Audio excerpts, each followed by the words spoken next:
Porto, é do bloco, né? Do bloco de carnaval, ele quer que a gente fale.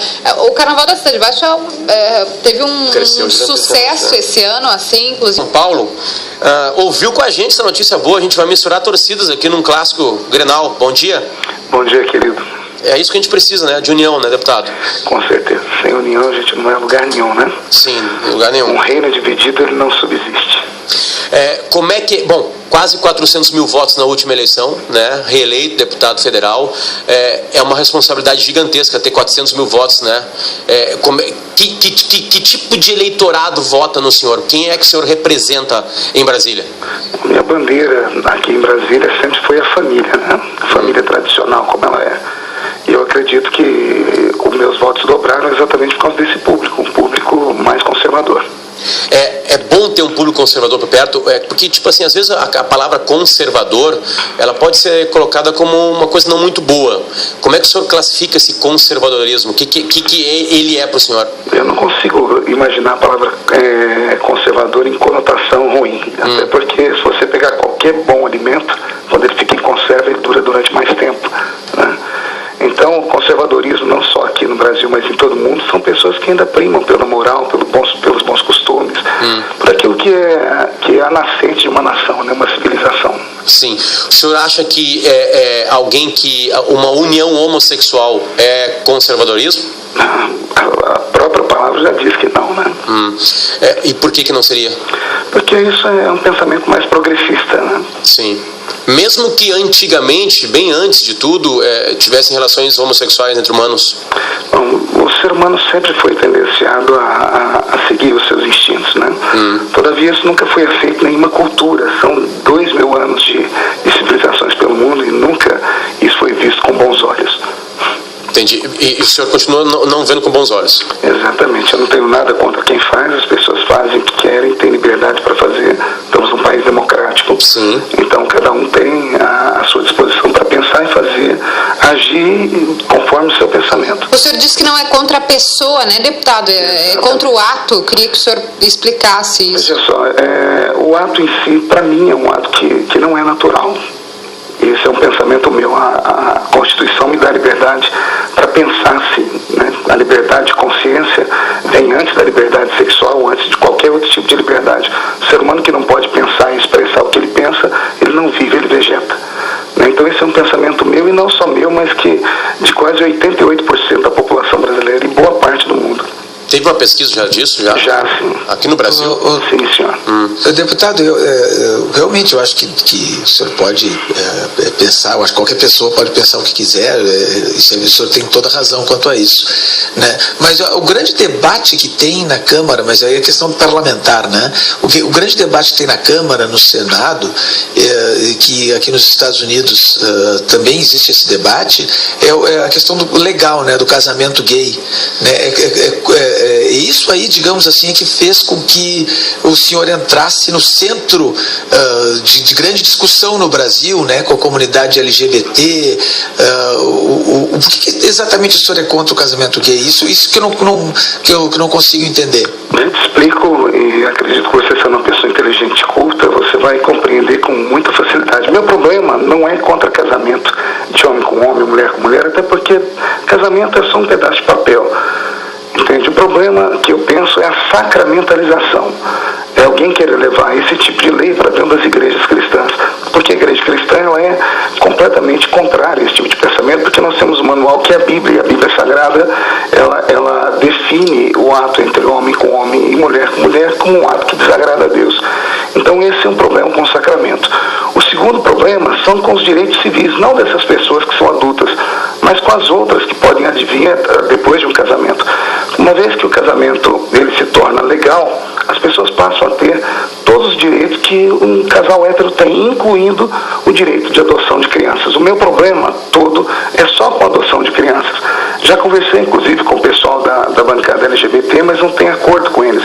Eu disse, se vocês fizerem um projeto de lei sobre o casamento de vocês, excluindo essa cláusula, dizendo que vocês não vão adotar criança, não tem problema nenhum. Isso Por que o senhor acha que não pode adotar criança? Porque tudo que uma criança vê, ouve, sente, a partir de 0 a 7 anos de idade, depois de 7 a 12, e isso não é ensinamento meu, é ensinamento de Freud, isso vai ser base do seu caráter, do seu comportamento. Se você pegar a história do maior gay desse país, que foi inclusive um parlamentar, que foi Clodovil, ele dizia aqui na Câmara, e ele era odiado pelo movimento gay por isso. Ele dizia: eu não nasci gay, eu cresci dentro de um ambiente onde todas as pessoas que estavam à minha volta eram, isso acabou me influenciando e me tornei essa pessoa que sou. E ele dizia com todas as palavras que não era uma pessoa feliz. Então o meu problema é só com crianças. A minha proteção é com crianças. O adulto, ele tem a mente dele, que ele prossiga nisso. Sobre a sacramentalização, como eu disse, hoje já existe na Suprema Corte inglesa, em Londres, um processo contra igrejas cristãs, porque nós como igreja, nós não podemos impedir ninguém de cultuar, nem de entrar dentro da igreja. Não existe nenhum tipo de pensamento cristão que contraria uma pessoa entrar na igreja. Sim. Uma vez que uma dupla homossexual permaneça dentro da igreja, eles ficaram assim na Inglaterra por anos, eles agora entraram na justiça dizendo assim: se a igreja pode receber os nossos dízimos e as nossas ofertas, por que é que ela não pode fazer o nosso casamento no altar? É uma discussão hoje que pode, dependendo da cabeça do juiz inglês, trazer um transtorno como nunca antes houve na história do cristianismo, entendeu? Então são apenas ideologias. Resolvidas essas ideologias, não vejo isso aí, o que duas pessoas fazem, como eu disse, de foro íntimo, e é problema dela. Obviamente que a sua opinião, ela importa muito, porque o senhor define a vida das pessoas. O senhor é um deputado federal, né? Votações suas... Representa 400 mil. Exatamente, além disso, né? 400 mil pessoas que votaram em mim, sabendo exatamente como eu penso. O senhor aumentou, aliás, sua votação, né? Dobrou a votação, e foi considerado os votos mais baratos de todo o Brasil. A minha campanha foi a campanha mais barata de todo o país. Certo. A minha pergunta vai ao encontro mais ou menos disso, tá? Assim, os homossexuais, eles existirão, porque são vontades, né, carnais, e o senhor defende a população brasileira. Como é que o senhor defende a população homossexual? Porque, eu não estou falando da lei contra a homofobia, tá? Porque a maior angústia de homossexuais, o senhor deve conversar com muitos deles, porque o senhor é deputado, deve receber todos eles e várias opiniões. Não é óbvio que é a violência física, mas é a violência do dia a dia silenciosa. É a violência do não trabalho, é a violência de um chefe que daqui a pouco pode ser um cara que atrapalhe a vida dele ali, sem nunca um dia bater nele. Como é que o senhor defende essa parcela da sociedade? Bem, quando eu fui presidente da Comissão de Direitos Humanos, e todo mundo deve se lembrar disso, eu tive o capricho e a sensibilidade de trazer esse debate para dentro da Câmara, mesmo não tendo nenhum representante deles, porque eles abandonaram a comissão naquela época. E nós votamos aqui alguns tipos de projetos, inclusive um projeto que falava exatamente sobre isso, sobre a pessoa que ela é coagida dentro do seu trabalho por qualquer tipo de preconceito, incluindo o preconceito sexual, atenuando penas sobre isso. Como parlamentar, eu luto contra qualquer tipo de violência. O que eu quero que todas as pessoas entendam, eu acho que o Brasil todo começou a compreender, por isso eu permaneci firme e voltei aqui com essa quantidade de votos, é que eu nunca tive preconceito. Nunca tive preconceito e nunca pratiquei nenhum tipo de violência. Portanto, eu não sou homofóbico e nunca fui. Eu tenho posicionamentos, eu luto por um segmento e eu tenho os meus pensamentos. O problema é que o movimento LGBT, como boa parte das feministas, eles acabam mentindo para chegar aos seus objetivos. Se você pegar uma feminista, ela vai te dizer que no Brasil, ano passado, houve pelo menos 2 milhões de abortos e mais de 200 mil mulheres morreram. Só que você procura em dados físicos, escritos, não existe nada disso. O homossexual, ele vai te falar que o Brasil é o país onde existe o maior crime contra gays do mundo. Aí é simples, eu faço uma conta, essa conta é matemática e tem ela na internet. E no ano de 2013, o último censo que nós tivemos, o Brasil teve 60 mil assassinatos. É horrível, isso é maior do que a guerra da Síria. 60 mil pessoas mortas no país.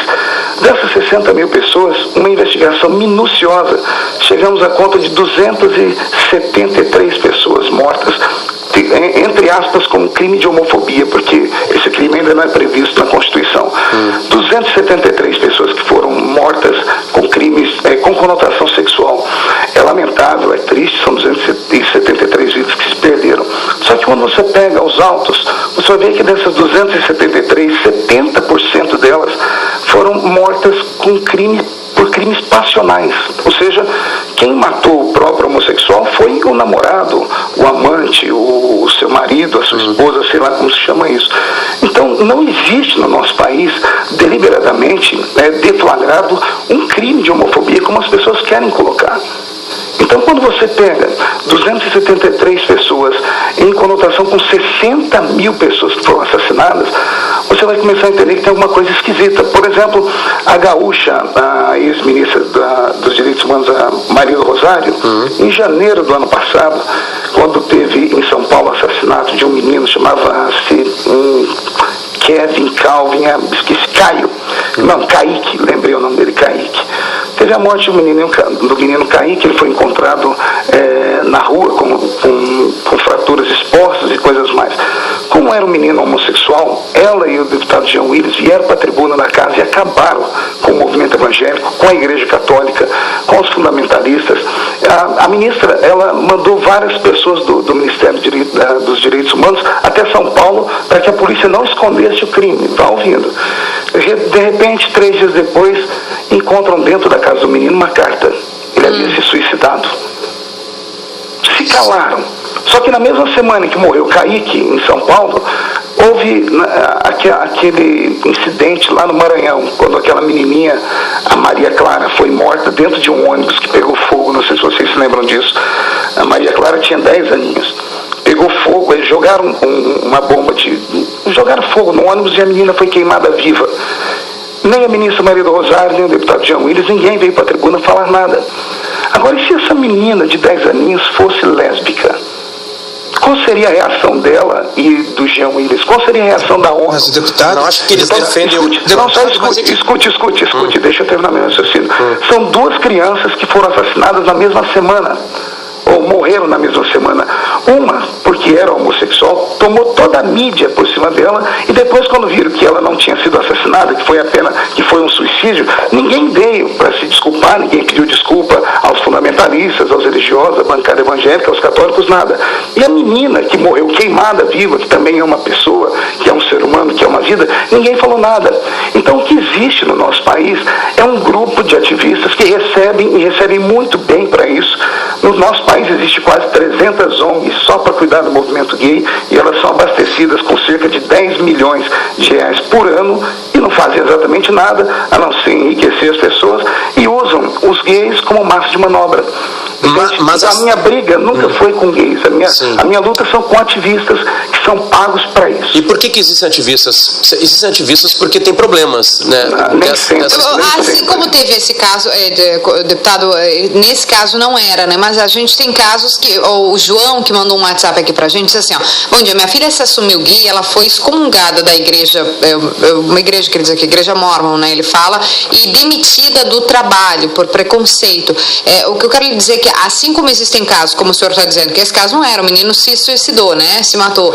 Mas também há casos de discriminação. Eu entendi. Você está defendendo uma parte, mas explique para mim por que todo mundo, inclusive a mídia, vocês mesmos aí devem ter comentado o assunto e falaram que era culpa dos fundamentalistas que não votam um programa de uma lei sobre homofobia. Existe uma superproteção em cima do assunto, porque o assunto é polêmico, e que a polêmica vende.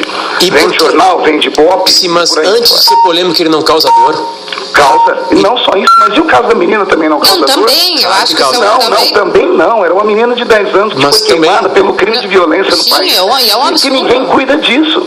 Então, por que dar tanta atenção apenas a um grupo, enquanto os outros estão sendo extirpados do meio da sociedade?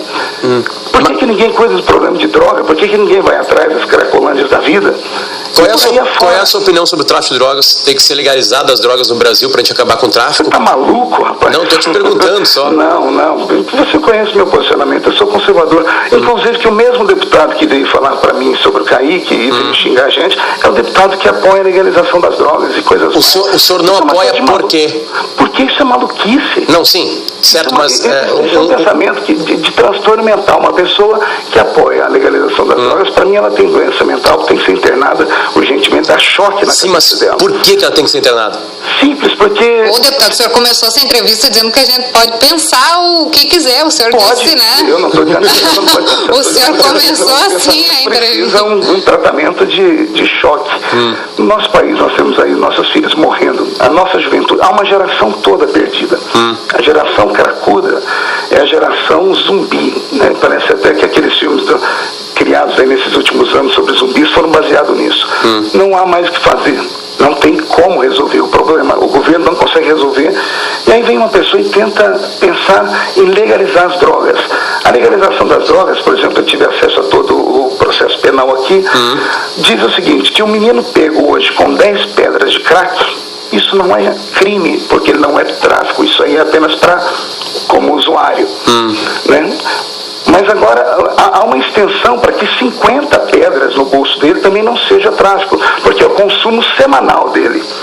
Então imagine o que vai virar o nosso país. Deputado, tem um caso no estado do Colorado, nos Estados Unidos, o senhor deve acompanhar, obviamente, isso, onde a droga ilegal mais consumida no mundo e mais comercializada é a maconha. A discussão ela fecha muito em cima da maconha ultimamente. E alguns estados americanos aceitaram a legalização e a comercialização legal dessa droga, que aqui no Brasil é ilegal. O estado do Colorado arrecadou $50 milhões, diminuiu taxas de violência, diminuiu taxas de adolescentes que usam esse tipo de droga, e todo esse dinheiro arrecadado em impostos com a venda da maconha legalizada vai diretamente para educação e saúde. É um teste num estado. O senhor aceitaria testes no Brasil? Porque já existem outros países que fizeram a mesma coisa e hoje estão sofrendo e chorando para voltar atrás. A Holanda é um caso desses. Vai na Holanda hoje o parlamento holandês todos os dias se dobra sobre o assunto das drogas, porque uma vez liberada e legalizada, houve a princípio a arrecadação, houve a princípio a diminuição da violência, mas o futuro, a longo prazo, foi uma desgraça e uma destruição para o país. Perfeito, mas assim, 80%... O senhor acha que a proibição, como hoje é, com a proibição total e quase total, tá, pelo menos total do comércio da droga, ela diminui em algum ponto o comércio da droga, ou ela reprime em algum momento, ela faz com que alguém deixe de usar droga por causa dessa proibição? Veja só, todas as vezes que você coloca um limite e você aponta para a pessoa que ela vai ser punida por aquilo, automaticamente ela vai ter um pouquinho mais de medo a fazer isso. Então, todo tipo de repressão, nesse caso das drogas, tem meu apoio e o meu aval aqui dentro. 60 mil mortes no ano. O senhor sabe que quase 80% dessas mortes são com envolvimento no tráfico de drogas. Deu certo esse tipo de tratamento que o Brasil faz para a repressão das drogas? O problema não é o tratamento ou a repressão às drogas. O problema está na base. A base é o ensino. Sem educação, você não tem um país. Nós vemos um país onde o progressismo e a linha da esquerda, e o governo é um governo de esquerda, parece que aprenderam e fizeram a lição de casa com Karl Marx. Mas a educação Marx salvaria? A Holanda é absolutamente educada e eles usam drogas também. Posso terminar de falar? Óbvio que sim, o senhor pode falar o tempo que quiser. Todas as vezes que se debruçam em cima dos ensinamentos de Karl Marx, parece que eles lembram que Karl Marx ensinou que quanto pior, melhor. Quanto mais bagunça, mais fácil você provoca uma revolução. Coloque um contra o outro e você vai ter um país dividido. Coloque negros contra brancos, coloque crentes contra não crentes, coloque pobres contra ricos, índios contra agricultores, e você vai ter um caos instaurado. Nosso país tem um caos instaurado. Esse é o grande problema. A educação, que eu digo, não é a educação do ABCD, não é a pessoa só saber ler e escrever, que isso também é um outro grande problema no nosso país. Nós vemos hoje num país onde as crianças saem da escola sem saber ler, sem saber escrever. E quando sabem ler, não conseguem entender o que leram. Né? O problema da Holanda é outro. Nós tivemos aqui que ter umas 3 horas para falar sobre isso. Então, o que precisa é um ensinamento de base. Não apenas na escola, mas também nas famílias. As famílias estão destruídas. Pai e mãe, parece que já não tem mais o respeito dos filhos. Aliás, já não encontramos mais quase pai e mãe. Nós vemos um mundo onde parece que o capitalismo desenfreado, somado a esse pensamento de liberdade, que na verdade não é liberdade, é uma libertinagem camuflada, destruiu por completo a nossa nação. Entendi. Posso contra-argumentar o senhor numa coisa? Claro, você pode tudo. Democracia.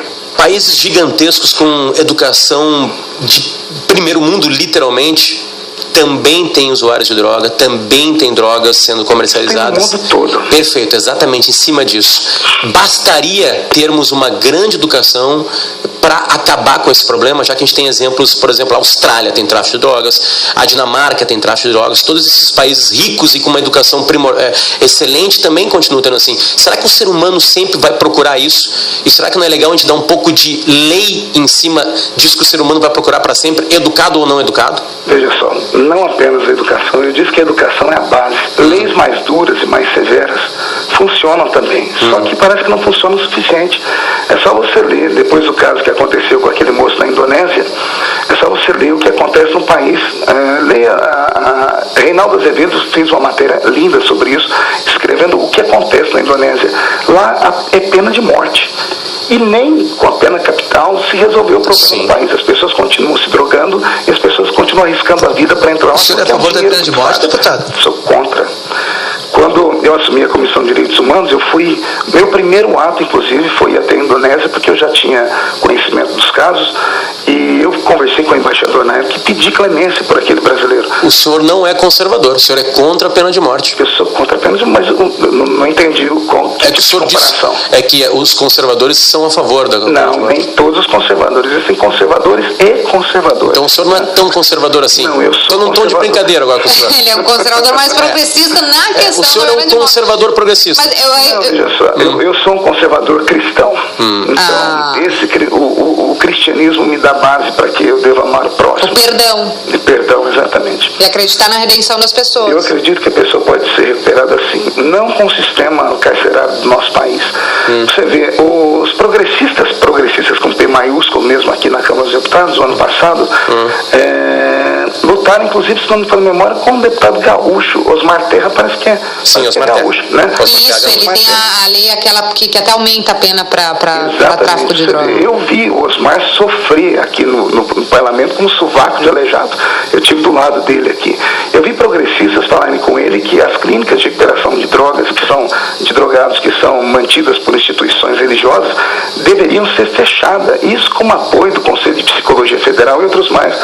Eu vi aqui deputados e alguns psicólogos dizer que essas clínicas de reabilitação cristãs, elas parecem manicômios. O senhor já usou drogas, deputado? Já, sim. Quais? Todas, da minha época. Maconha? Do crack, maconha, cocaína. Cocaína? Sim. E o senhor foi salvo por quem? Cristo Jesus, meu Senhor. O senhor mas foi uma imagem? Foi uma mãe que te ajudou? Foi um amigo? Era adolescente? Eu era adolescente, fui a uma igreja e no culto à noite a mensagem falou muito ao meu coração, me emocionei demais, chorei muito, saí dali, nunca mais usei. Não tive mais vontade, não tive mais desejo, foi um ato, eu chamo de milagre. Marco Feliciano, deputado federal, que o senhor ajude o país a crescer e ser cada vez melhor. Com certeza. O que eu queria, se você permitir, dizer às pessoas que estão ouvindo... O senhor tem 23 segundos. Não, é porque nós queremos, porque está terminando, deputado, porque o nosso tempo aqui é curto. Se vocês me deixarem... Fique à vontade. Foi quase 10 minutos. Mas era para o senhor ficar informado. O senhor, é mesmo, o senhor nos desculpe, o senhor tem razão. Deixa eu só terminar de dizer aqui para vocês que... Por favor. Existem 513 deputados. As pessoas às vezes perguntam, por que esse deputado não se preocupa com isso ou com aquilo? É impossível você ser um clínico geral aqui dentro. Então você tem que se especializar em alguma área. A minha área é a família e eu não me envergonho do Evangelho de Cristo nem do trabalho que eu faço. Faço por aqueles que votaram em mim e estou embasado aqui com 400 mil votos e uma nação brasileira com cerca de 40 milhões de evangélicos, fora os católicos que pensam exatamente como eu. Muito obrigada. Um abraço. Muito obrigada, um bom trabalho, deputado Pastor Marco Feliciano, PSC, conversando conosco no Timeline. Acabou. Davi,